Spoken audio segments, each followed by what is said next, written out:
I never thought I'd witness something like this firsthand. It all started with a misplaced coupon. I was browsing the clearance rack at Old Navy, hunting for a miracle, when I heard it. A woman's voice, sharp and insistent, cutting through the usual store music. "I demand to speak to a manager."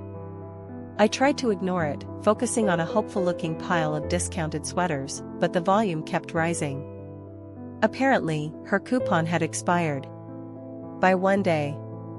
The poor cashier, a kid who looked barely old enough to drive, was trying his best to explain the store policy, but the woman was having none of it. "This is ridiculous. I'm a loyal customer," she declared, puffing out her chest as if that somehow entitled her to bend the rules of time and space.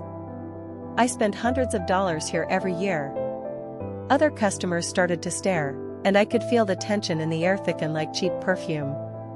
The manager arrived, a weary-looking woman with dark circles under her eyes, and repeated the same explanation. "Expired is expired." That's when things really escalated. The woman pulled out her phone, her fingers stabbing at the screen.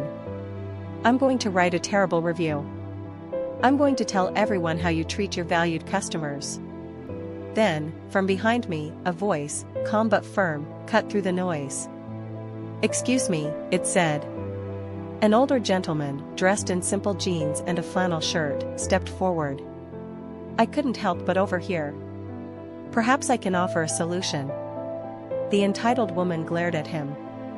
"And who are you?" He smiled gently. "Just a fellow shopper. I have a coupon here that expires next week. You can have it." He held out a crisp, unwrinkled coupon towards her.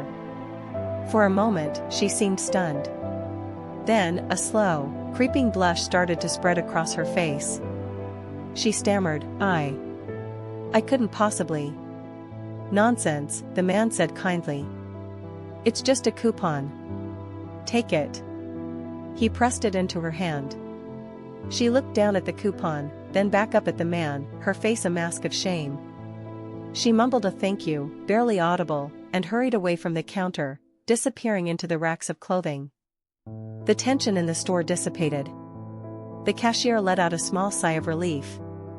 The man turned to me and smiled.